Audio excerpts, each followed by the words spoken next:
Ассаламу алейкум, приветствую всех. Аяд Машвоид. Валикум салам. Добрый вечер. Те, кто А, нас слушает и слышит. Сегодня 5 октября 2025 года. У нас 162-й стрим на платформе открытого диалога информационно-аналитического центра Президиума правительства Чеченской Республики Ичкерия. Стрим у нас идет на YouTube-канале Реалити, на канале в Telegram, официальной странице в Telegram Президиума правительства Чеченской Республики Ичкерия.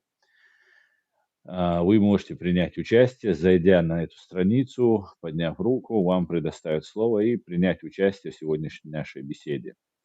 Всем тем, кто находится во временно оккупированной Ичкерии, либо в России, пожалуйста, заботьтесь о вашей безопасности.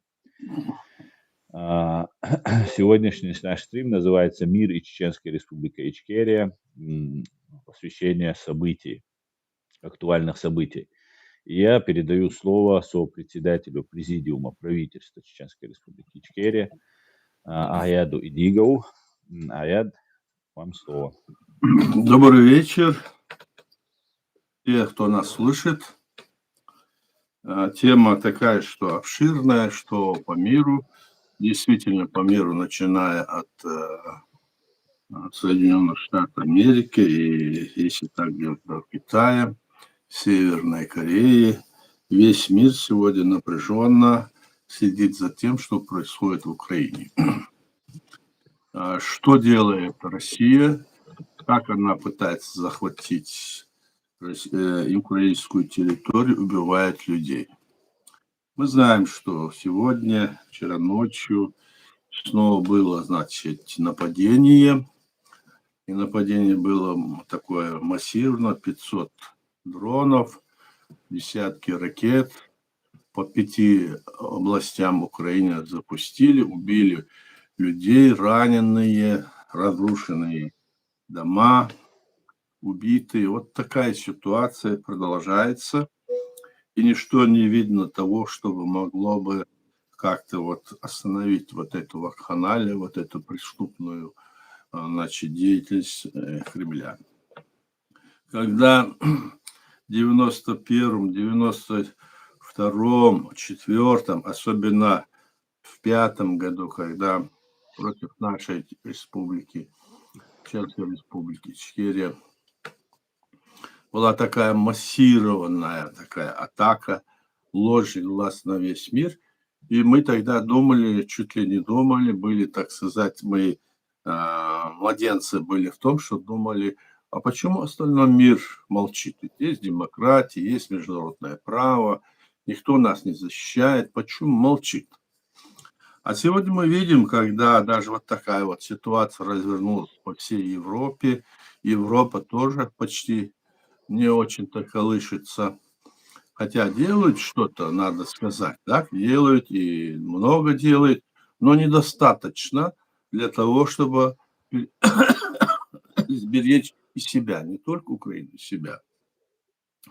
И мы видим, что активно вот эти диктаторские режимы России, Северной Кореи, Китай, ну и эти страны, значит, Иран и другие страны, которые помогают России так или иначе, они решительно принимают те или иные действия, сразу, значит, то туда, то сюда, значит, посылают своих воинов, вот смотрите, 10 тысяч раз, потом еще Северная Корея. Теперь мы видим, что всюду и как, значит, набирает этих китайцев, набирает разного рода, даже с Кубы, даже еще с каких-то стран, набирает людей, и целые списки вот есть, которые показывают, что Россия этих людей приглашает, как бы, значит, наемников, и они воюют и убивают украинцев. Вот в чем дело.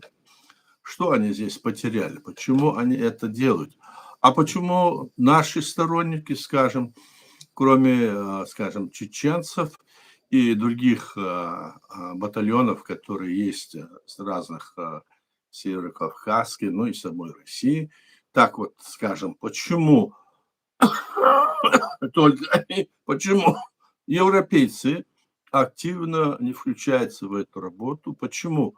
Они могут бить, они могут уничтожать людей каждый день.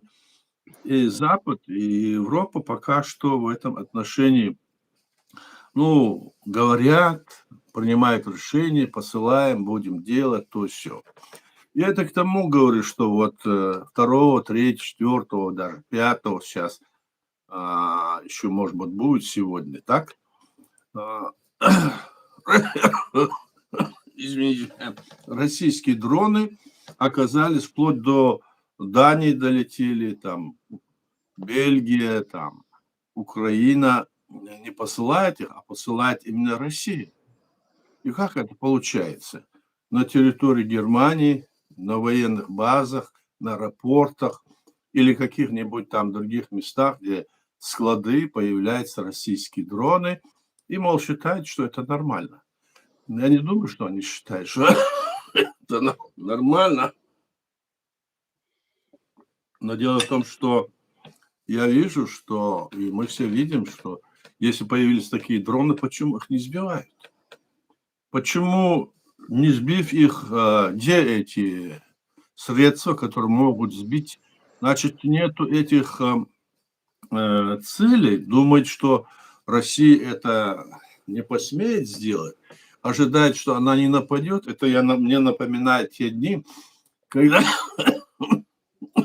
в 91 году Россия направила к нам самолет и начала бомбить Грозный, центр, там людей убивала, все такое, и говорил, это не наш самолет. И я еще тогда думал сам, про себя думал, ну, русских мы знаем, мы в Советском Союзе жили, не может быть, мы знаем, как они могут так вот прислать нам самолеты, чтобы нас убивали. Потом это дело все расширилось, все более шире и шире стало расширяться. Они начали войну, осетино-ингушский конфликт, потом, значит, снова 26 ноября, потом уже полномасштабную войну и так далее пошло. Уже потом мы поняли, что, оказывается, с ними шутить нельзя. Это они на вид такие вот хорошенькие и пушистые, а то, что у них сидит внутри, не забывайте, у них посыл, они имперцы. Это те же самые имперцы, которые были, начиная с царской России, которые перешли затем в Советский Союз, и в Советский Союз, которые там сидели, тоже все имперцы. Эти же имперцы сегодня пришли во власть в России и сидят. Под раз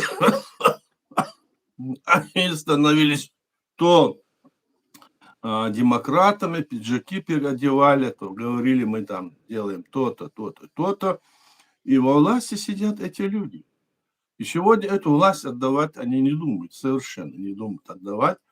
И более того, там они заявляют, пытаются сказать, что они не позволят то-то, они вот делаем то-то и то-то.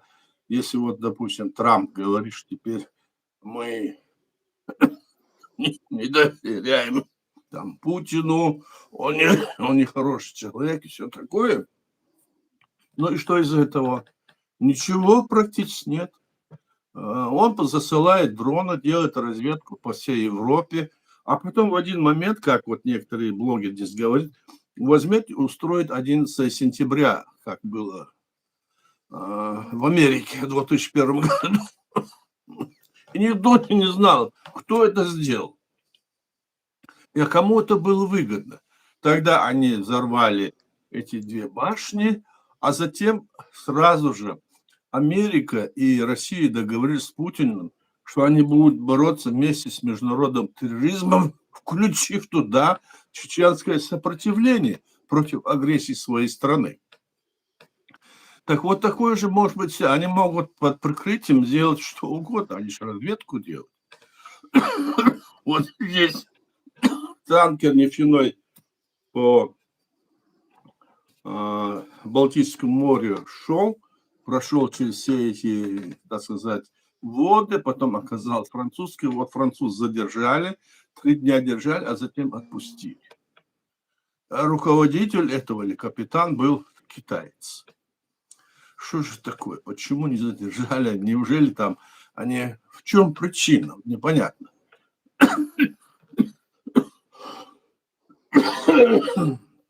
Надеюсь, что здесь есть люди в Европе, которые понимают, ну, как некоторые говорят, здесь такая ситуация складывается, что если, вот, мол, я 4 года буду президентом или я 4 года буду премьер-министром, а после меня там пусть они решают, а сейчас я не начну.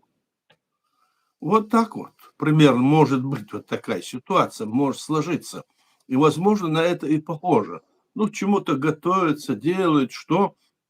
А украинцы бьются, украинцы умирают, их убивают каждый день.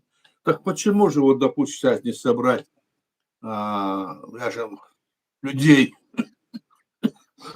военных, есть же легионы разные, не послать в Украину, чтобы они изгоняли оккупантов с территории Украины. Они же на Украину идут воевать, а защищают на территорию. Нет, не делают. В чем эти причины? Вот этим вопросом задаются все вот украинские блогеры, политики и нормальные, как сказать, мыслящие люди. Хоть вирус схватил. Вот такая ситуация, Руслан. Ну, по поводу этого можно говорить много сейчас. Ну, давай поговорю о том, что происходит, скажем, сейчас в Америке. Ну, Нетаньяху, мы знаем, вместе с Трампом там собрались, сели, звонят арабским этим лидерам, и они пытаются сделать вопрос, решить вопрос Ближнего Востока. Он прям там звонит, показывает видео, он прям звонит с кабинета Трампа, Нетаньяху, своим там окружением, перед ними извиняется, что ошибочно это было в Катар ударено, то-то, то-то. Давайте решать вопрос с Хамасом, давайте решать вопрос мира, решите все эти вопросы. И вроде там ответили, что они готовы это сделать. И вроде вокруг этого что-то завертелось. Что будет? Будет ли это? Другая сторона говорит о том, что да, это хорошо, конечно, но есть противники того, чтобы, скажем, Украина, участвующая в этой войне против России, и Россия, которая стоит на стороне тех, кто сегодня атакует Израиль, здесь вот этот клубок завязан так сильно. А если этот клубок так завязан сильно, что же вот мы можем иметь в виду? Что получится? Куда все это движется? Нас это волнует. Нас волнует, какова будет судьба Украины. Освободят Украину или нет? Это нас волнует. Прекращение военных действий на Ближнем Востоке и этот договор, конечно, это в пользу и нашей проблеме, украинской проблеме, и в пользу того, чтобы международное право, оно соблюдалось, и в соответствии с этим международным правом, чтобы в мире мы начали укреплять наши позиции и строить экономические отношения. Будет это или нет?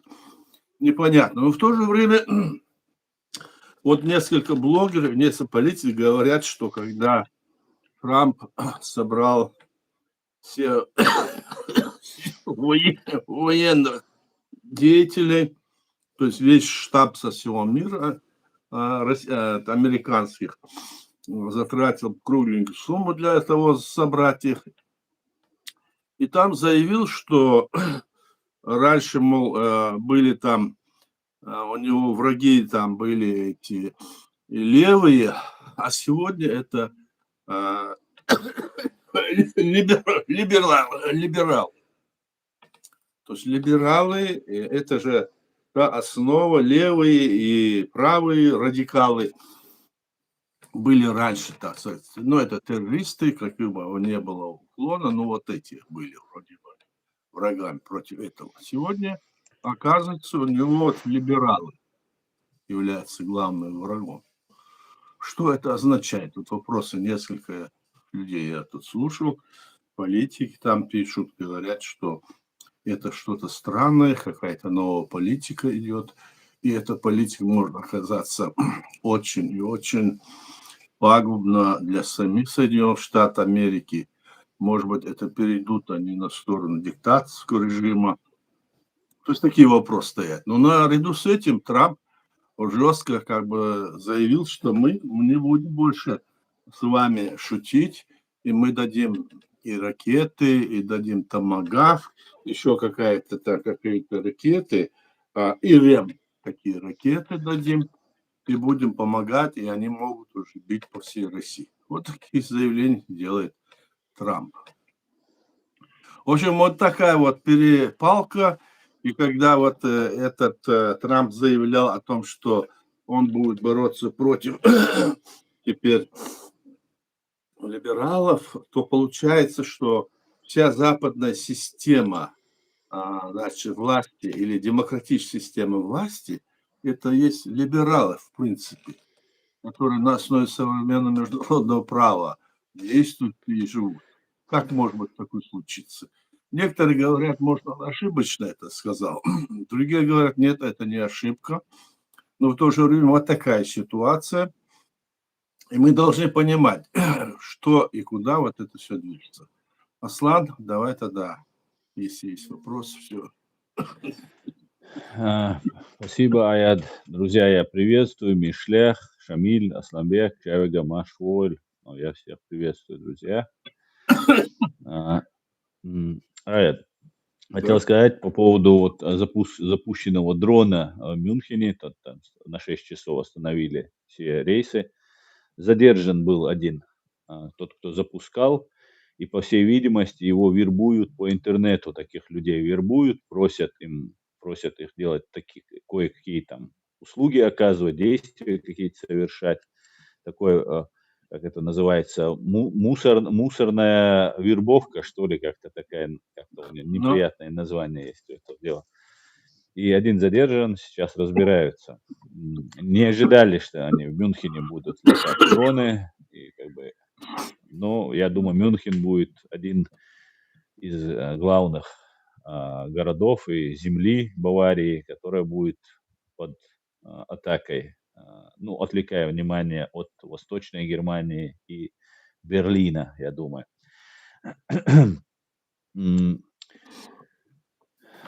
Вот вы сказали, что вот не вводятся войска в Украину, там хотя бы добровольческие какие-нибудь корпусы там и так далее. Ну, какие-то добровольцы туда поступают, но мы видим, что это не массово.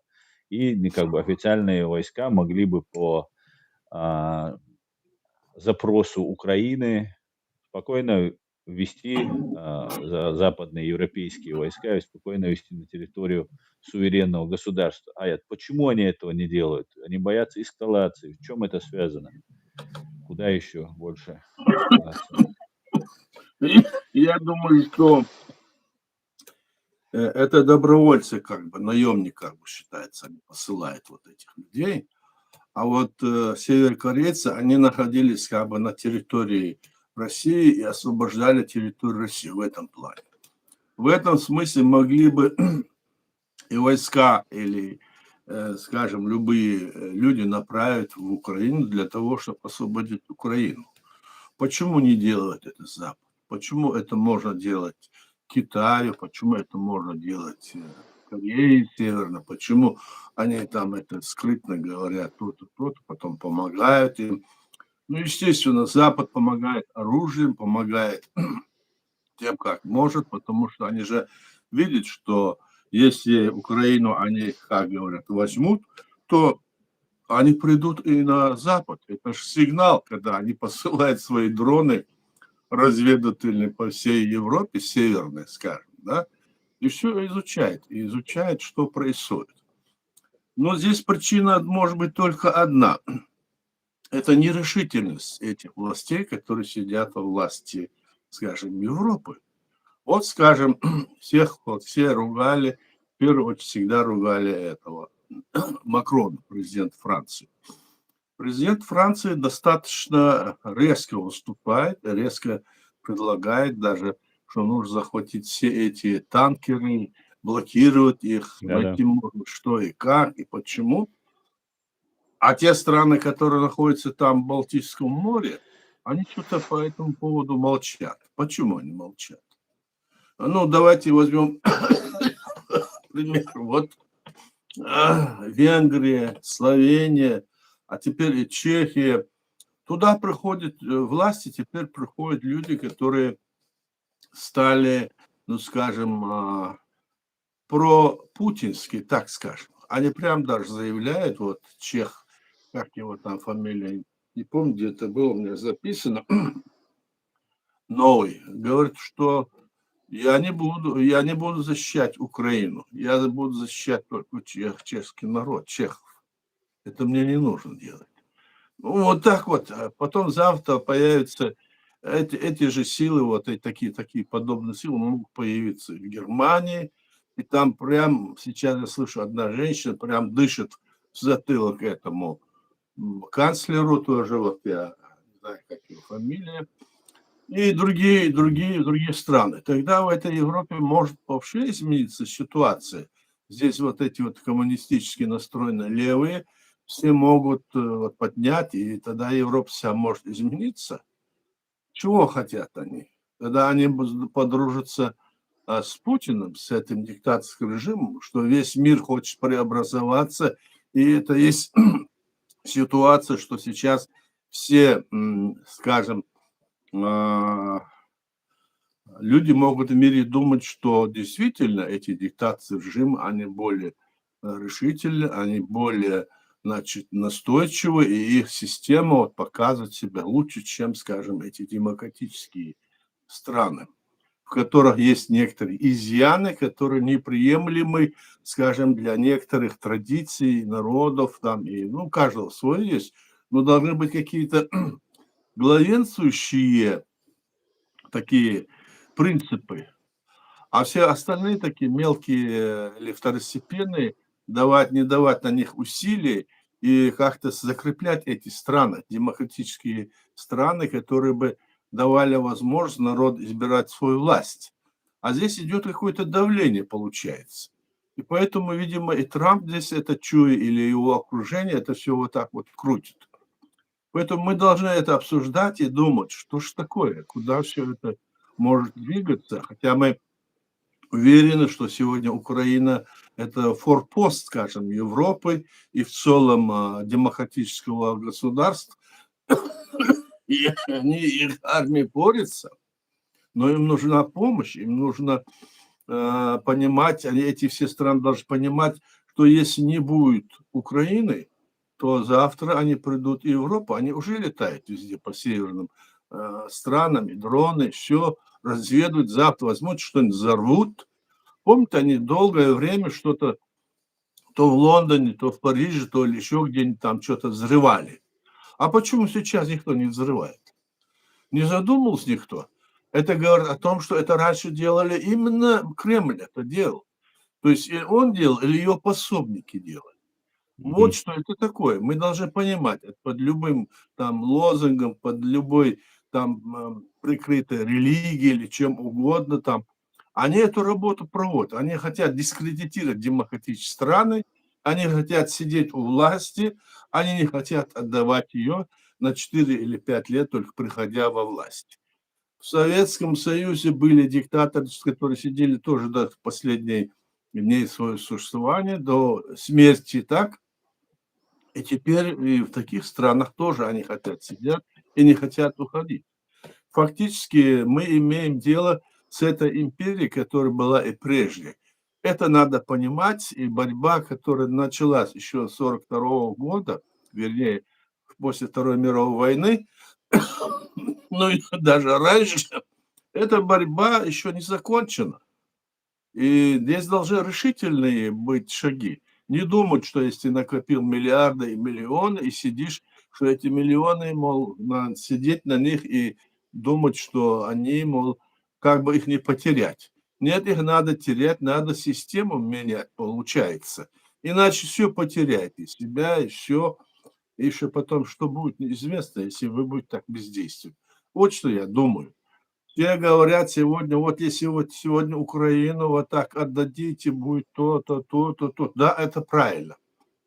А мы говорим, если вы бы тогда не отдали Чеченскую республику, Ичкерию, которую мы создали в рамках современного международного права, и помогли нам, дали оружие и солдатам, то мы бы сегодня не имели бы эту Россию такую, как мы имеем. Совершенно не имели бы. Тогда к нам пришли на помощь украинцы, Сашка Билый и его друзья. К нам пришли и другие некоторые люди, но в основном это были украинцы тогда. Так вот, давайте сегодня подумаем о том, что происходит, что если действительно сегодня мы скажем, на этом форпосте на Украине не остановим этого монстра, то он пойдет дальше. Вот Да, я так думаю, Слава. да, спасибо. Я а, полностью согласен. А, Мгм. И, ну, я думаю, что а, каждый день, что затягивается, это очень плачевно и для Украины, и для вообще ситуации в целом, на мой взгляд. Ну, может, у них какие-то другие данные по этому поводу. М, вот, вы сказали, что здесь там митинги, протесты проводятся. И вот буквально вчера, смотрел одного пропагандиста-провокатора, Руслана Вячеславовича Курбанова, который щас уже там, уже в тюбетейке, там проповеди в мечети ведет. Ну, такой матерый пропагандист, который говорит, что его братья россияне, выезжают в Россию и, из России уезжают в страны Европы, где организовывают митинги, протесты прямо на голубом глазу, не стесняясь, видимо, забылся и проговорился, рассказал об этом. И Мгм. при этом одновременно с этим через Телеграм уже, это ни для кого не секрет, уже западные наблюдатели Да. уже это знают, проводится вербовка людей как для того, чтобы использовать в качестве управления ими дронами рядом с аэропортами, так и вести какую-то съемку, а также на те же самые митинги. Деньги предлагают там, ну и по-разному вот, мотивируют людей, чтобы выходили на митинги, там, устраивали протесты Мгм. и так далее. В связи с этим мы видим здесь большие протесты и так далее. Неужели за все это время не нашлось способа побороться вот с этими товарищами, которые приезжают сюда, и как-то ограничить возможности их, чтобы они тут не проводили эти митинги, не раскачивали политическую обстановку, не говоря уже о том, чтобы не финансировать, чтобы не дать возможность им финансировать разные, правые партии и А где там они проводили левых. митинг? А? В Бельгии? А? Где проводили митинг? Митинги проводили у нас в Берлине, около там некоторые оценки 60 тысяч Мгм. достигли. Это про палестинские, про антиизраильские митинги были. Потом были митинги в Лондоне, как известно, тоже большое Мгм. число вышло. Там их поддержал, правда, Илон Маск. И были в Испании, были, ну, много где. У вас во Франции, по-моему, тоже, ну, у Да, вас другие чуть-чуть были. нарративы были. Но и эти тоже. И там, знаете как, они проводят под каким-то нарративом. Например, в Великобритании выходили люди за свободу слова. Просто там их там притесняют за то, что нельзя писать в интернете. Илон Маск писал о том, Да. что вот смотрите, говорит Илон Маск, там в России арестовано 400 человек за посты в интернете, а в Великобритании 12 тысяч привлекли к административной и в том числе уголовной ответственности. Хотя в Великобритании считается от уголовных преступлений, начиная от прямых там призывов к каким-то действиям таким грубым, заканчивая вот этими разными педофилами и так далее. И все вот, касательно то, что а, административные нарушения, когда вы там слишком перегибаете палку. Это все у них в 12 тысяч вышло у англичан. И Илон Маск постит у себя в их социальной сети X, говорит, смотрите, в России типа лучше. Ну, я там написал комментарием, конечно. Но это просто смешно, что они делают. Ну вот проводятся митинги, Да-да. как с этим бороться? Ну, как бороться? Я думаю, что я всегда думал, что здесь есть власти, которые наблюдают за этим, которые видят это, анализируют, смотрят и хотят, чтобы здесь была стабильность. И, конечно, они это может в один момент вылиться в то, что людей они просто могут отсюда погнать, те, которые этим занимаются. Я всегда об этом думал и говорил. Здесь не спешат с этим вопросом. Но сейчас не знаю, во что это выльется. По крайней мере, эти люди, которые вот выходят на митинги, они же выходят с разрешения властей. Им дают Да, конечно. возможность здесь только так, так, так, такое-то время. Они выступают, говорят, а если там они отходят от этих линий и занимаются чем-то другим, власти там обязательно наблюдают за этим, их наблюдатели там находятся. Вот мы сегодня проводили митинги, всегда власть там местная Мгм. находилась. Ну, конечно, это в этом смысле идет какая-то вот борьба системы. Наверное, они не хотят сейчас напряжение здесь делать, но в конечном итоге, когда это начнется в этом плане где-то и дальше, тем, может, они примут какие-то шаги. Если, конечно, они не самоубийцы сами, вот эти власти, или просто сидят некоторые, не хочу я это делать, потому что 4 года пройдет, я потом пусть другой решает. Может, и этот Мгм. момент тоже. Издержки Ну да, демократии. в этом смысле надо что-то здесь решать, конечно, как-то вот здесь или там, и в любой стране это надо решать. И если они так вот говорят, это противоречит законодательству этой страны, где они находятся, нарушения. Это все, это как-то должно наказываться или должны быть как-то предупреждены люди. Это уже дело местных властей, я так скажу. А что они здесь вытворяют? Почему тогда вот эти страны, Румыния даже этот вопрос стоял, Венгрия, Чехия теперь, Словакия. Но вот то, что вот эти вот все события идут, и потому как-то вот это левые все начинают двигаться в сторону того, чтобы как-то вот скинуть вот этих власти, которые сегодня являются, ну, скажем, либеральными, так грубо. Вот, так? В чем дело? Куда-то это все и куда это придет, непонятно. Тем более, что Трамп вот такие вот заявления делает. Видимо, здесь с этим будут как-то определяться, и, видимо, эта ситуация должна развернуться в сторону или полностью коллапса, или в сторону того, чтобы укрепить позиции, те, которые необходимы для мирного существования вот этих вот стран нашего мира, мирового сообщества, я так думаю. Но если мы задумаемся дальше о том, что связано с этими ковидами, связано с этим заявлением о том, что в мире нужно только 2-3 миллиона, то есть миллиарда населения, что это не прокормит эта земля, вот это все, то потом возникают, и мне такие вопросы задают тоже, я поэтому говорю, когда разговариваю, что это такое на самом деле? Ну, на самом деле, мнений может быть много, но в любом случае вот эти заявления, которые делают о том 2-3 миллиарда, все, это все разговоры, которые ведут какие-нибудь там пропагандисты или какие-нибудь там политики для того, чтобы обозначить тем или иным, скажем, деятелем, который это впервые заявил. На самом деле он-то ничего не знает, а просто, как говорится, ведет этот разговор и говорит, те-то свои мнения высказывает. А жизнь показывает, что Земля готова и может прокормить более 100 миллиардов человек, вот по анализу говорят. А эти Конечно. 7-8 миллиардов начинают это все говорить. То есть они пугают население, они пугают тем, что то есть они находятся у власти и хотят остаться у этой власти, вот те, которые сейчас находятся, люди у власти пробрались. Так они хотят остаться, и остальных всех пугать. И этим самым, они же говорят, мы вас всех убьем, скажем, из 8 миллиардов, там мы 5 или 6 миллиардов вас убьем. И люди пугаются.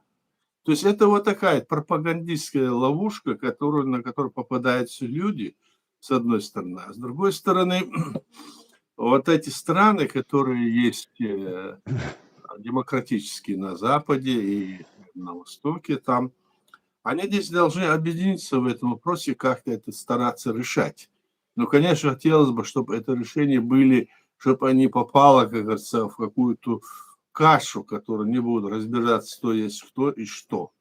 Это тоже опасно. Если вот такие вот выходят и начинают вот это делать, как ты говоришь, собрание, заявление делать, то в конечном итоге куда это придет?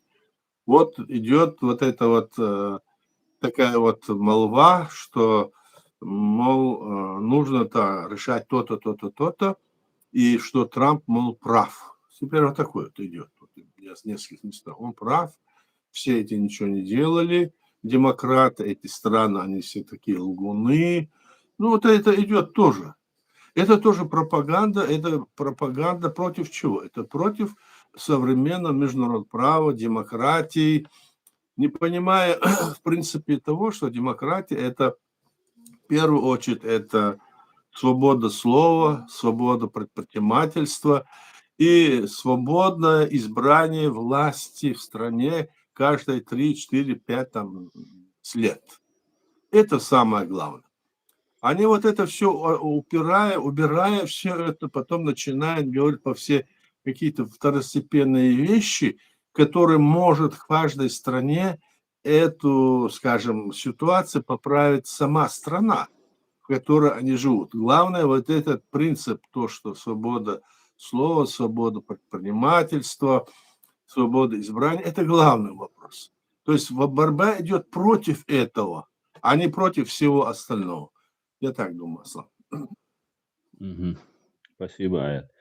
Мгм. Аят, вот на России сейчас при помощи, благодаря усилиям украинских вооруженных сил, бензиновый кризис, Россия поднимает НДС, ну, всячески говорят уже пенсионный фонд пустой, и пенсии уже люди будут не получать в ближайшие годы, или будут получать минимальные какие-нибудь пенсии, а не те, на которые они рассчитывали.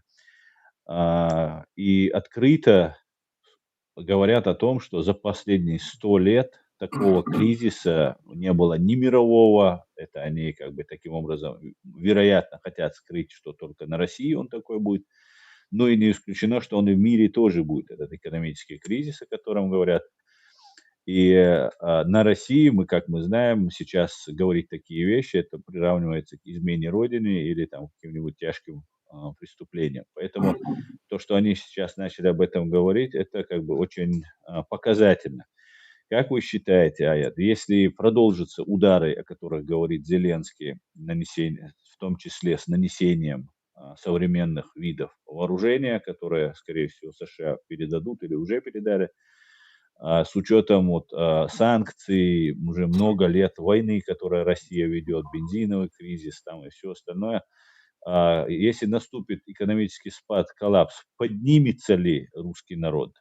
Пойдет ли он на то, чтобы сместить власть? Или же будет есть щавель друг друга, но не поднимется? Ну, конечно, если экономическое состояние будет тяжелое, как это было в 90-х годах, даже до 90-го, когда в магазине не Мгм. было чем питаться, купить нельзя было, хлеб по карточкам давали, там и ситуация была такая аховая, поэтому ситуация пришла к тому, чтобы вот таким образом все думали о том, что нужно создать или изменить систему власти, на что пошел Горбачев. Он там демократия, перестройка, гласность, демократия. Как раз это был принцип Мгм. демократии. Вот что он. Да, против этого тогда выступили все это окружение, и все равно вот тогда вот как-то переформатировать собирался Горбачев эту страну, чтобы все были равные, все народы равные, свобода и избрание власти, демократия, все к этому. А эти вот в окружении, которые у него были, и вокруг Горбачева, которые сидели во главе вот этих республик. Это были коммунистические диктаторские кадры, которые выступили против этого. И таким образом они создали именно того, что развалился Советский Союз, фактически он развалился, с целью того, чтобы потом вернуть эту территорию под свое начало. Главным образом это была РСФСР, который потом преобразовал, это 31 марта 1992 года, Российскую Федерацию в Россию. И вот она сейчас претендует на возвращение этих территорий, начиная с нашей республики, военным способом, я говорю. Потом остальные, Грузия, другие суки, Украина, она ведет эту войну. А в ходе перестройки этой, которую они развалится, они захватили все, скажем, 19 республик, которые были ранее автономные, а потом были и преобразованы союзы, они захватили 19 республик при преобразовании этой, скажем, Российской Федерации России, незаконно создав ее. То есть вот такая ситуация складывается. И, конечно, для того, чтобы это решать, тогда это было сделано тоже сверху. Вот что примечательно. Это решение о развале Советского Союза было принято наверху. Не было никаких движений снизу. Просто вот было состояние такое, знаешь, ну, как сказать, такой вот стагнация, непонятно, что делать. Можно, это все могло перейти в бандитизм, захваты, все такое. Вот что угодно мог перейти, и они сверху это совершили тогда. И всегда вот в России мы видим, всегда происходит смена власти путем смены наверху. Все зависит от того, кто сейчас наверху будет решать эти проблемы.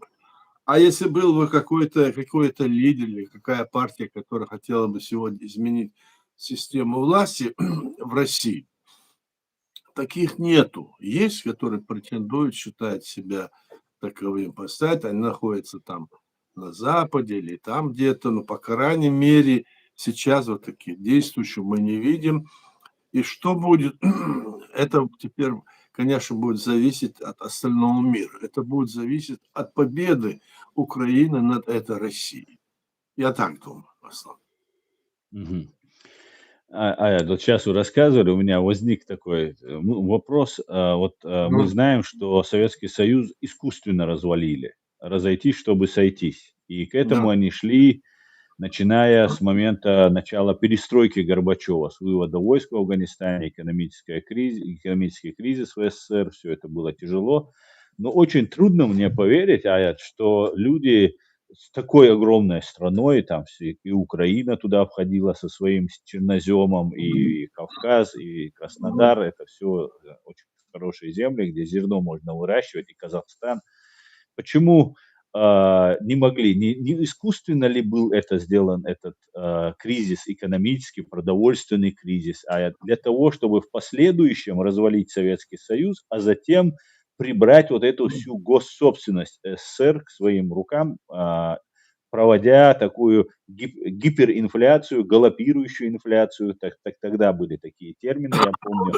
И с чем это было связано? Как вы думаете, был ли это искусственный этот кризис? И сейчас, когда есть возможность у Китая, у Северной Кореи закупать, а, будет ли этот продовольственный кризис вот на таком уровне? Если Ну, не вот, искусственно его сделать снова. ну, сказать, что искусственный, можно сказать, что искусственно, но дело в том, что после Второй мировой войны как бы было две системы в мире, которые как бы современное международное право согласились соблюдать, и в то же время было две системы – Запад и Мгм. Восток. Был Да. Варшавский договор, так? Был И НАТО. НАТО, вот это все было. В итоге так вот прямо не скажем, это противостояние, постоянно было соревнование. То в космосе, то вооружение, гонка вооружений, то все постоянно это шло. В то же время, находясь в составе, значит, ООН, в Совете Безопасности сидели, и все это время вот это шло.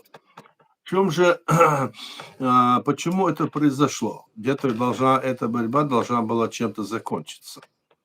Она закончилась тем, что в 90-х годах, как я вот говорил, вот чуть выше, что система власти в Советском Союзе оказалась на грани, ну, скажем,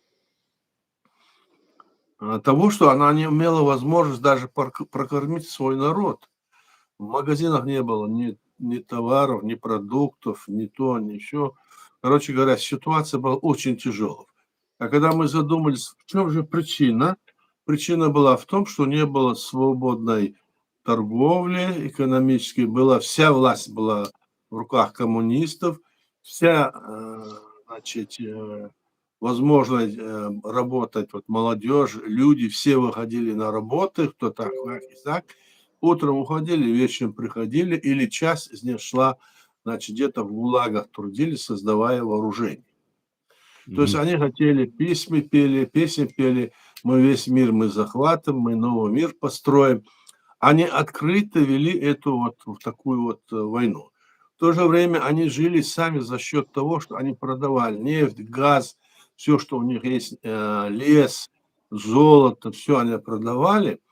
А в один момент, когда это пришла вот кульминация была, помнишь, когда Хрущев там в ООНе там ботинком стучал по трибуне, там еще что-то, это напряжение тогда шло. А на Западе, страны, которые вот приняли свободу слова, свободу, значит, торговли, экономическая свобода, вот это все, они создали экономическую систему, которая смогла, даже не имея этих ресурсов, которые есть у Советского Союза, колоссальные, они смогли создать лучшие товары, продукты, они смогли обеспечить свой народ питанием, ну, собственно говоря, дать им рабочие места. Это все они делали, западные страны. А как только в Советском Союзе оказалось нечем платить, оказалось, что не то, что нечем платить, что хлеба нет, им пришлось закупать, просить эту Канаду у Америки. Оказалось, что нет продуктов и того, и сего.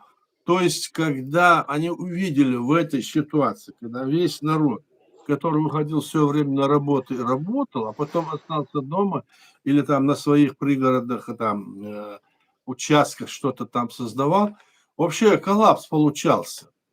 Получалось, что страна, которая так чуть ли не весь мир делала коммунистические партии, работала на то, чтобы развалить этот, скажем, западный мир, сама оказалась в ситуации голода. И вот тогда-то и создалась вот эта ситуация, и что в Советском Союзе не было никаких таких вот продвижек вперед, кроме тех, что сделал тогда, когда пришел к власти Горбачев. Вот перестройка, гласность и демократия. Он тогда позволил создать кооперативы и все такое, то есть в этом направлении.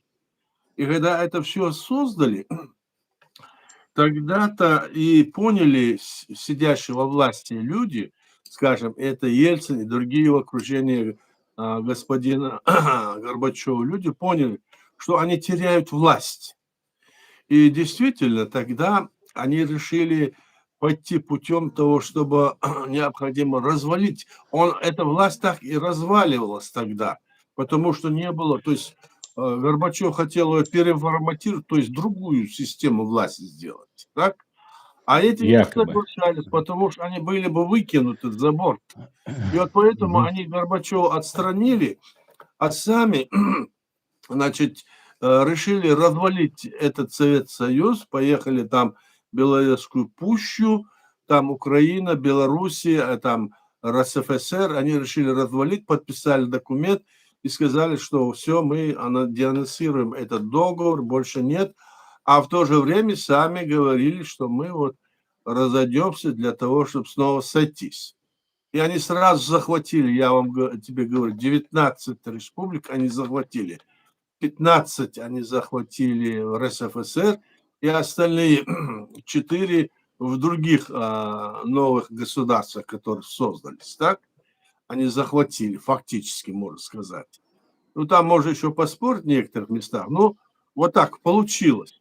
И то есть они уже чуть ли половину при распаде уже под себя подвели, как будто новая система, новое государство.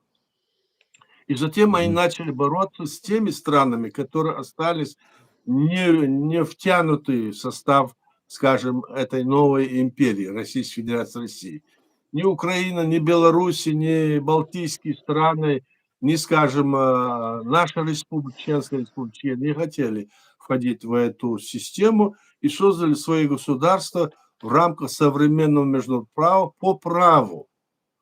Вот что это было. А раз оно так вот создалась такая ситуация, что в этой системе, диктатской системе власти, они не могли совершенно существовать и развиваться. Вот этот момент использовал Китай, который дал свободу от предпринимательства. У них есть и миллионеры, и все. То есть я как-то рассказывал, что китайское руководство еще в 2000-х годах, 2001-2002 года, все их руководство ездило по всей Европе, по всему миру, везде изучало ситуацию, везде. Я помню, в Балтийских странах они были, когда я там бывал, так? Или в других странах ездили, изучали, как и что, и потом они взяли, в конечном итоге, оставив коммунистическую партию у руля, они позволили создать свободную, так сказать, предпринимательство. И у них есть значит, миллионеры, они развелись, они развиваются. Вот в чем была причина, я хочу сказать. А коммунистическая партия Советский Союз вела такую вместе с Сталиным, другую политику. То есть не дав человеку возможность развиваться, возможность управлять этой страной, эффективно говоря, ты, мол, депутат, ты, мол, руководитель, ты, ну, кто бы ты депутат, кто бы ни был тогда, ты был никто. Ты получал свою зарплату, и все, больше никто. Ну, где-то там, может, и где-то кому-то мог помочь чем-то, проблему какую-то решить. А в целом ты особо не мог разогнаться, ты не мог даже двухэтажный домик на своем пригородном участке, который делали, построить. Сносили его тогда. Я помню, как у нас это было. Так что ситуация была такая, что здесь не специально это было. Это была борьба двух систем власти. И когда эта система власти, когда, значит, закончилась вот эта вот его халява, когда он продавал вот это все, и цены на него все упали, на нефть, газ, все, ему нечего было делать. Вот поэтому-то и произошла вот эта измена системы власти тогда. И тогда именно Горбачев и начал об этом говорить, что вот эту придумал свой лозунг перестройка гласности и демократии. Именно поэтому. И это ему не позволили эти сидящие вокруг него люди сделать. Они сами перехватили у него эту инициативу, отстранив его, и под этим лозунгом развалили этот Совет Союз, хотя были законы, они нарушили эти законы и не дали этим новым республикам создать свои государства, не позволили. А вот Чеченская республика, в отличие от других, скажем, республик, которые были ранее, он их назывались автономным, сумела это сделать. В то же время я хочу сказать, что с точки зрения международного права и автономные республики, и союза республик, это была система имперская название, так? Но они были государства. И с точки зрения международного права они были государствами, не членами Организации Объединенных Наций, так скажем. И поэтому после развала Советского Союза они не имели никакой разницы, если бы они даже оставались автономными.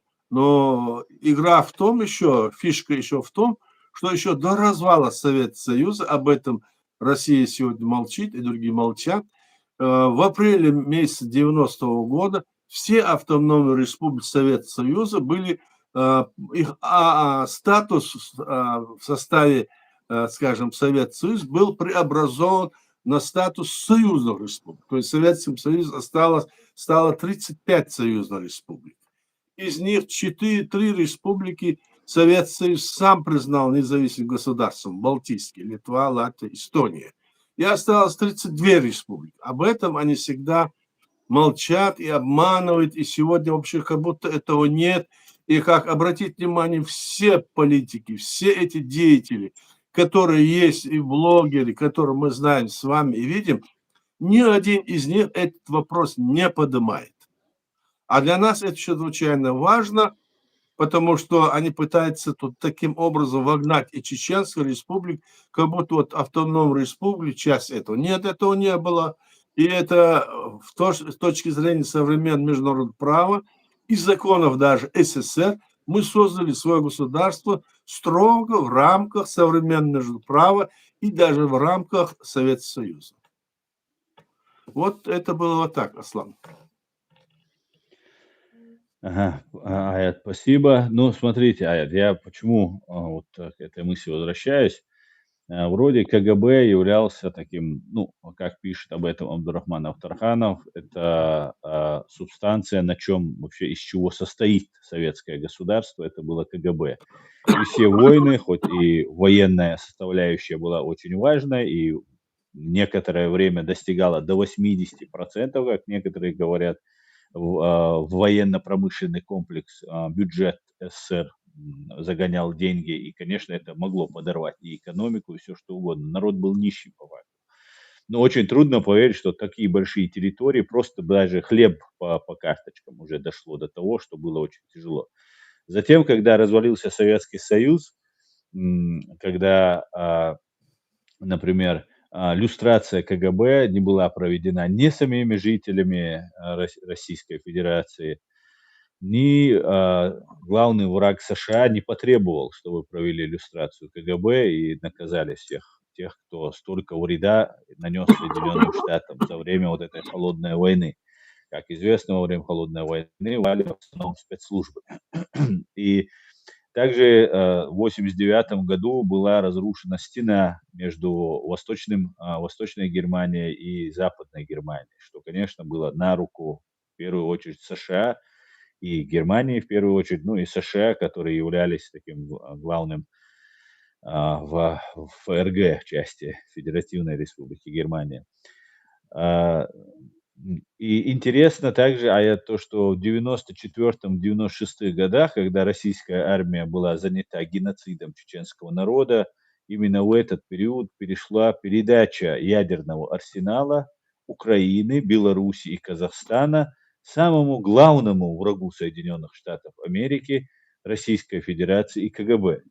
Не просто утилизировать их, не вывести их в третью страну, не забрать к себе, а именно уничтожить и передать их России. И сейчас все боятся ядерного арсенала России, которое, кстати говоря, по некоторым данным, до 1700 боеголовок было только у Украины. И вот в связи с этим вот возникает такая мысль, еще много вот таких вещей, которые я выписывал, думал над этим. И возникает такая вещь, когда ты не можешь понять, вот сейчас, когда мы говорили про экономический кризис, если этот экономический кризис, о котором практически уголовная ответственность на России, и сидит эксперт, женщина об этом говорит, что мы 100 лет такое не помещали, что вот там такой, не погружались в такой экономический кризис, что практически там подорожают продукты, да-да-да, ну все понятно, одежда понятно, там товары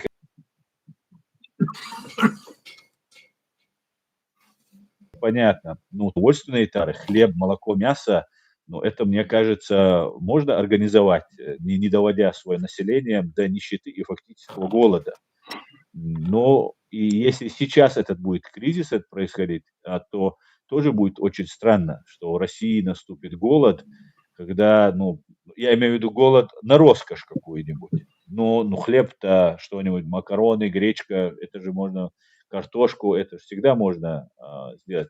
Ну, как если какая-нибудь там не будет там засуха такая мощная, там, которая в истории человечества раз в 100 лет бывает, или в 1000 лет. Поэтому вот в связи с этим такое возникает странное ощущение. И, кстати говоря, может быть, это уже из ряда конспирологии, но есть такой Калугин, генерал Калугин, который живет в Соединенных Штатах. И Николай Патрушев до боли на него похож. Как-то у Вот, меня Аслан, и ты на понял, Андропова, да? кстати, он похож. Я понял тебя. Ты столько вопросов мне задал, что я уже перепутал, с какого начать. Ну, хорошо. Ну да, Да, с конечно, то, чего-нибудь. что была система власти, и была армия, и была КГБ, это понятно. Нет разницы. Конечно, КГБ – это такая секретная служба, которая все знает, то, что не знает все население. И они, конечно, за этим внимательно следили. И само КГБ, как организация, она не могла стать во главе власти. Она могла помочь тому или иному, скажем, Она ж стала, да.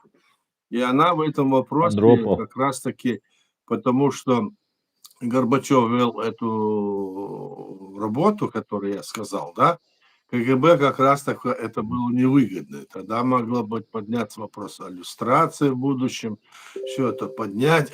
Но это как раз в эту канву идет все. И поэтому Горбачева они отстранили вместе. Они для этого использовали Ельцина, конечно, Ельцина. Он, получается, вот так вот все это организовывал, и те, которые были на Беловежской пуще, тоже они это дело делали.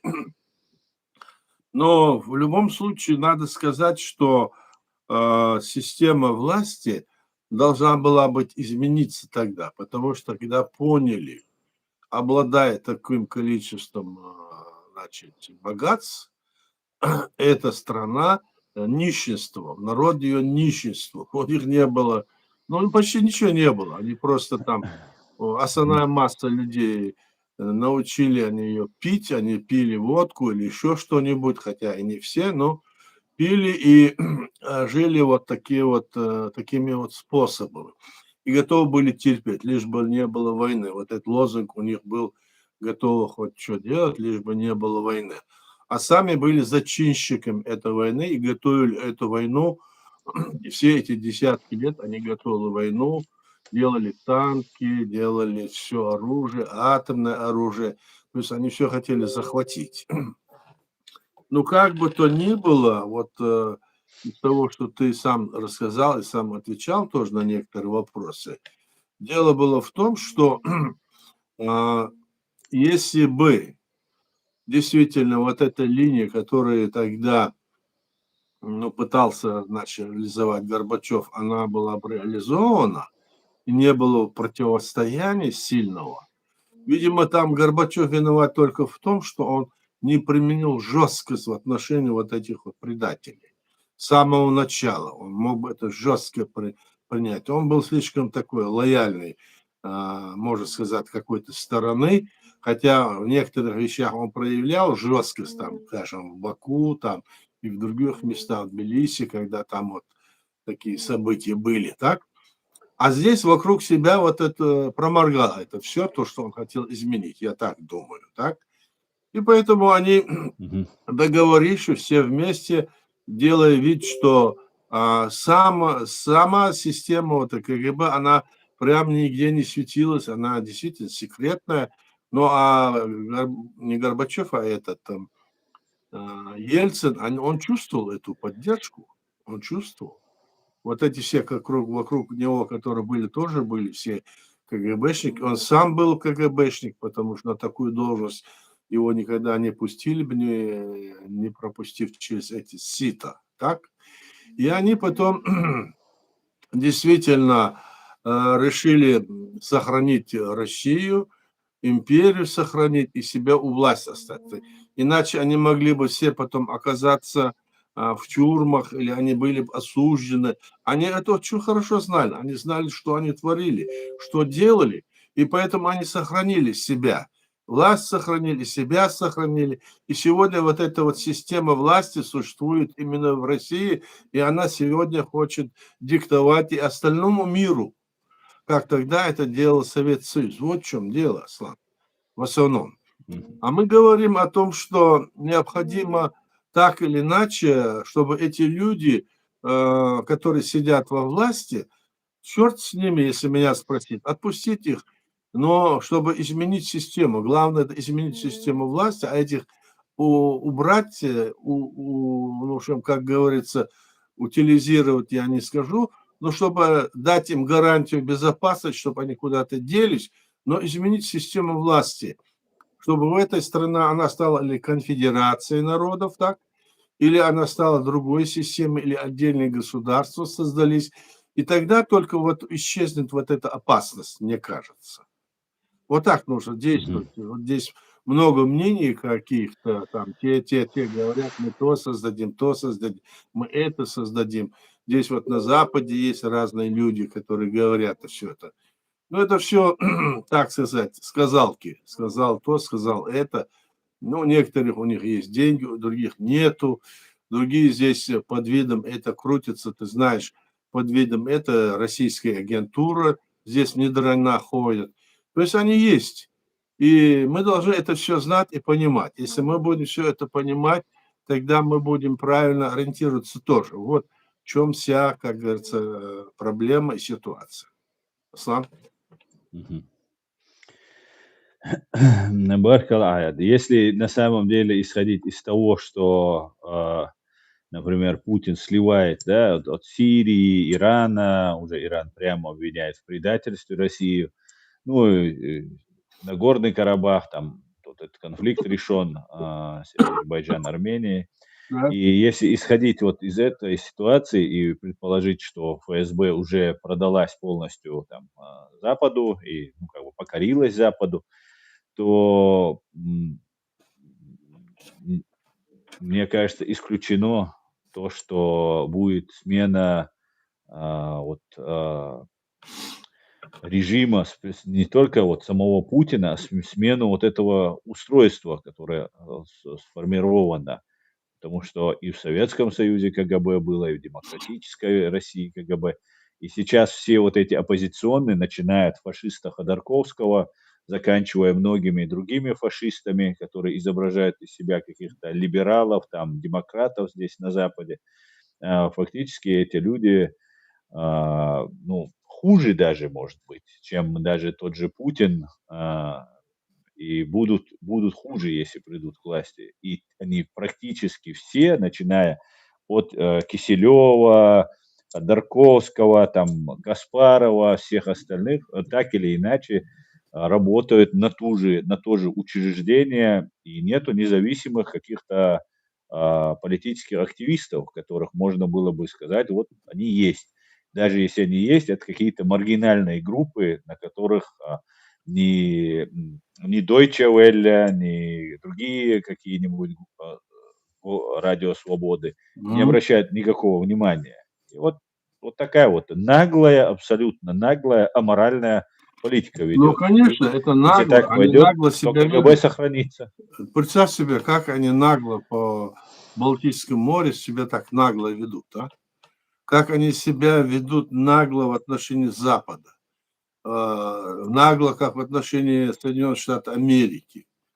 То есть они что-то знают, или у них что-то такое создается впечатление, или у них есть что-то такое внутри, подспудно, которое, допустим, мы не знаем. А это обычно бывает так у властей, которые есть, у них есть какие-то там секреты, которые они сами знают, к чему они стремятся. Но Мгм. это видно, это, значит, подсознательно, как-то они понимают друг друга, чувствуют, чего-то хотят. Ну, посмотрим. В целом ситуация такая, что вот система власти, которая есть сегодня в Китае, она вот как вот сильно вот как бы развивается, так, она вот делает то-то, то-то, то-то. А давайте посмотрим, свободный ли там человек или нет в этом же Китае. Как там живут люди? Да-да. От того, что у него общая такая система, картинка такая, какая там свобода личности, свобода слова, где это остальное. Посмотрим давайте. Это, на это внимание Да-да. обращает. А это же главное. Для человека главное, чтобы он был, считался и был свободным человеком, чтобы он мог сказать свое слово, мог где-то голосовать, где-то что-то. А попробуй они это сделать. Нет, там свободы нет. Мы же знаем, там сейчас перечислять не будем. Так? Общая такая картина выстроена так, что у них население большое, они что-то там делают, а в целом свободы там нет никакой. А мы, чеченцы, к примеру, ты знаешь, мы испокон веков вот жили свободное у нас общество было, свободное всегда. У нас не было ни Да. князей, ни царей. Мы все время были вот такие вот люди. Все вопросы мы решали на общем собрании, которое назывался Мехтел, который избирался на какое-то определенное время. Во все времена наши люди избирали Ага. специальное такое государственное собрание, можно сказать, это собрание как какой-то парламент, на который вот Мгм. посылались вот какие-то выборщики, и которые потом решали всю эту проблему. И они решали вопрос, бороться, не бороться против агрессора, как жить, как устроить, как решать проблемы. Это была такая система, это свободная система была у нас. Для нас это Да. присуще, поэтому и мы тянемся к этому, именно к этому. А не системе, когда придет какой-нибудь там, начнет тебя палками избивать, или там еще, извините, на бутылку сажать, или еще что-нибудь. Это, чтобы не, это невозможно вообще между нами. Это невозможно, совершенно невозможные вещи нам новый, значит, образ жизни навязывают. Вот в чем дело. Для нас важно, чтобы человек был свободен в высказывании свое мнение и свободен был в решении, которые... И в то же время свобода в нашем обществе, это не была свобода, как собак, которые выпустили с цеписа. Эта свобода была увязана с ответственностью. Свобода – это всегда ответственность. Вот как у нас вот общество устроено было. Поэтому для нас это понятно, Аслан. Мгм. Аят, у нас государство больше парламентская, либо президентская республика, или парламентско-президентская, потому что Дудаев у Ну, нас у был нас лидером во государство время войны. посмотреть, Да. у нас государство, в государстве, вот мы с тобой говорили об этом, у нас власть разделена на три ветви власти. Это законодательная, исполнительная и судебная, ну, орган местного самоуправления на Да. местах. Так вот, все эти органы власти, они взаимодействуют друг с другом и работают в рамках нашей Конституции. Мгм. Строго. Все органы власти, все должны Мгм. соблюдать принятую Конституцию и законы и постановления парламента, в первую очередь. Мгм. И в то же время, если, допустим, есть какой-то недо, может, значит, кто-то там говорит, что можно сменить, заменить. Нет, это невозможно. Наше государство нельзя изменить без воли нашего народа. Наш народ должен Мгм. проголосовать об изменении системы нашей власти. Здесь на Западе находятся разные деятели, которые хотят сказать, что вот так сделали, так сделали. Кто бы это ни сделал, кто бы он ни был, Мгм. президент ли, или парламент ли, кто угодно, не имеет права менять нашу конституцию, менять устройство нашего государства, кроме народа. Это так и есть. Да. Поэтому у нас государство, скажем, и к тому же я хочу сказать еще одну вещь, что мы когда создавали свое государство, прямо было и записано, что это было государство общенациональное, значит, основа нашего государства, общенациональное. То есть это государство нашего народа, а не какого-то там, знаете, любого президента или какого-нибудь там другого деятеля. Мы из народа уходят наши люди. Хороший, плохой или это из нашего народа уходит. Ну, так вот. То есть многие говорят, да мы вот так, и там каждый там про себя это рассказывает. Но в целом надо сказать, что у парламента больше полномочий, чем у президента. Так скажем. Мгм. Вот Хотя это, да. они и президент, и парламент. Парламент это как бы, значит, мини-Меркель, или Меркель, Да, да. который избирает народ. А президента тоже избирает народ. Но здесь вот представители всех вот регионов, здесь всех, значит, избирают его. Вот такая ситуация. Мгм. Ну, у нас тут Германия, то же самое. Президент, у него поменьше полномочий, он как бы внутренние больше дела решает, и тоже его избирает народ, а есть вот парламент, где непосредственно партии соревнуются, и чья партия больше всего забирает голосов, та партия выдвигает из себя на канцлера человека. То она И имеет становится. возможность влиять в стране, если партия больше, да? Да, Да, да-да. Ну, они там иногда объединяются, если не хватает да-да-да. голосов. Ну, та система Это здесь очень. на И у Западе нас так 60. тоже. Да, Да-да, у вот. многих так, да-да-да. Считайте, это парламентская тогда получается, хотя здесь Мгм. и президентско-парламентская или парламентско-президентская, скорее всего. И, Здесь вот видимо, такое у нас. отличие у нас такое, Аслан. Допустим, Мгм, вот, допустим, во Франции. Президент, он мгм, как бы, значит, главнее из всех, да?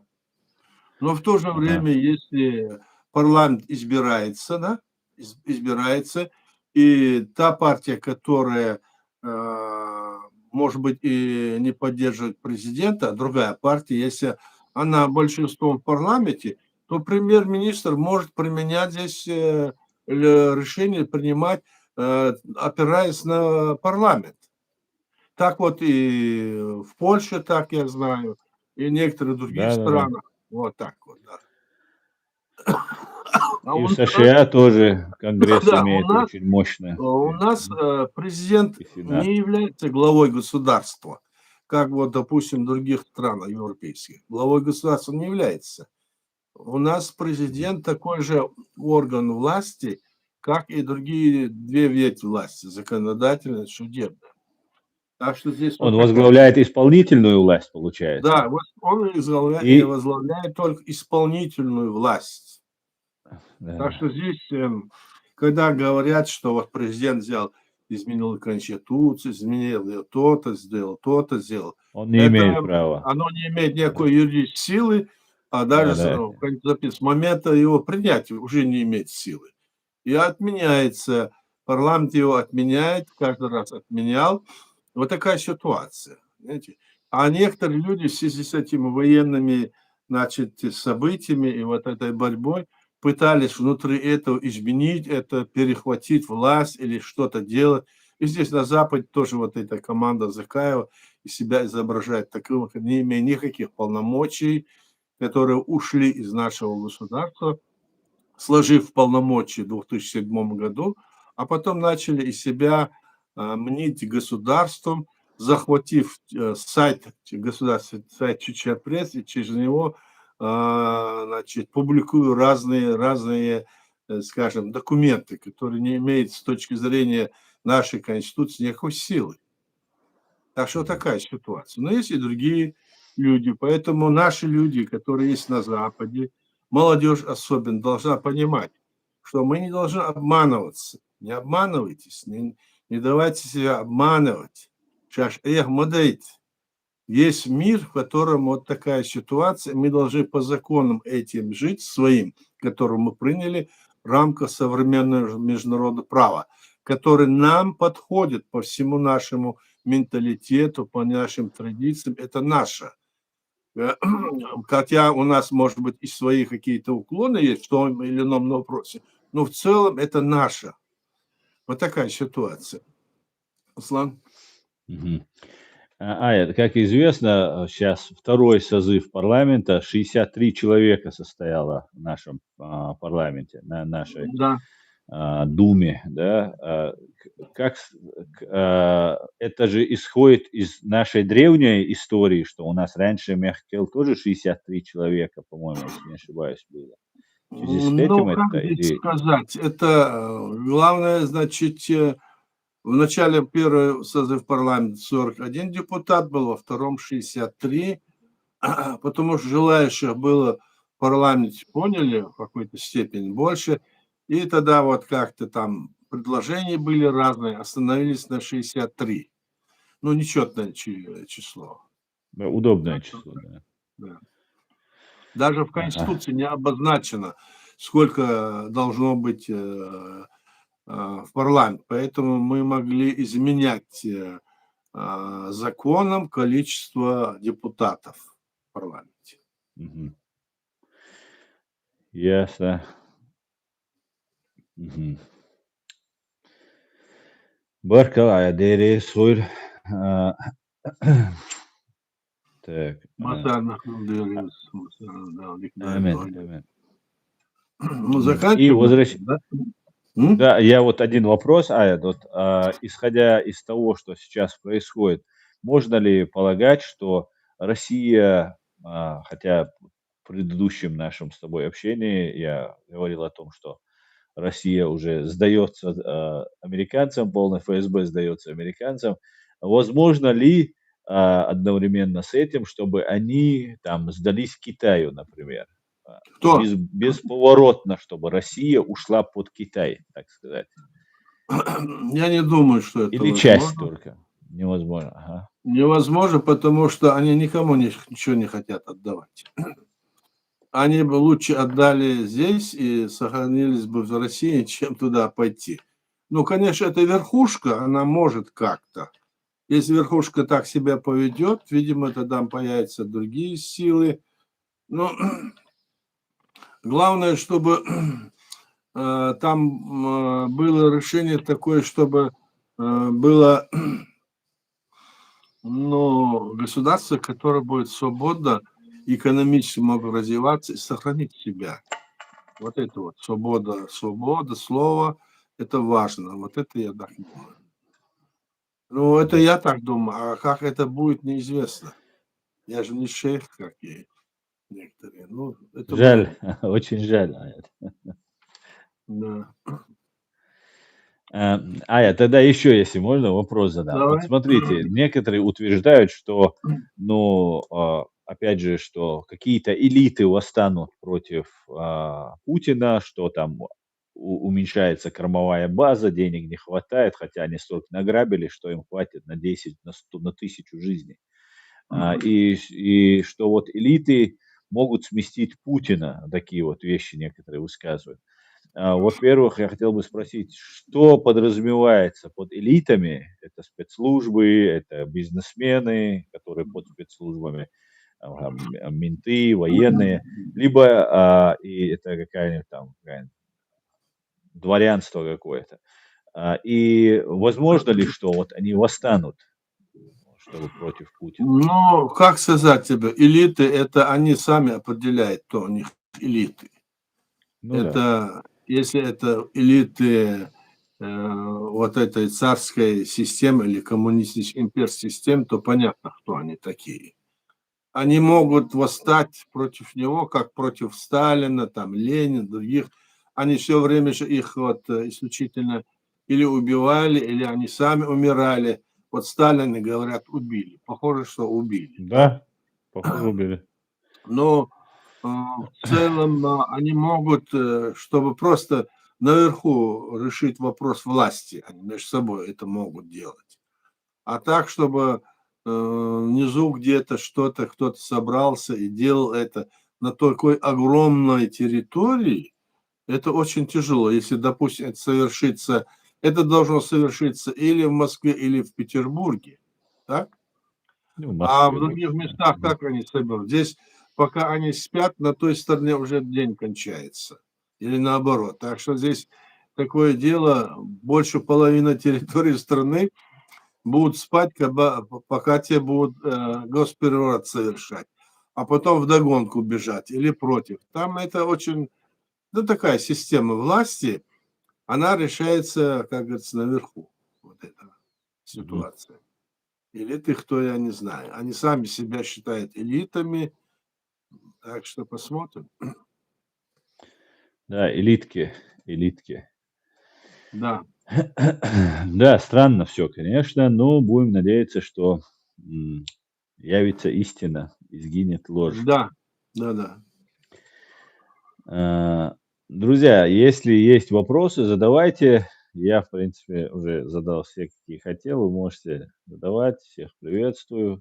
Нет тех, Друзья, кто кто у нас хочет вошел. задать вопросы? Нету? Нет, вопросов нету, Все не вижу. слышат, да, но не хотят. Ну, хорошо. Да-да, все Ну, давай слушают. тогда завершим. Что ж ты делать? Давай тогда завершим. Почти уже Давай, 1,5 часа. Спасибо. давай. А я Дерейс Мудон. Да, Масар да, Нахмедиевич. Алшвель. Да, Маш, Дуэль. Всем спасибо, друзья. Адикёль, Маш, Ойль. Все будет ичкери. Hadi köy. Adik, Маш, Ойль. Amin.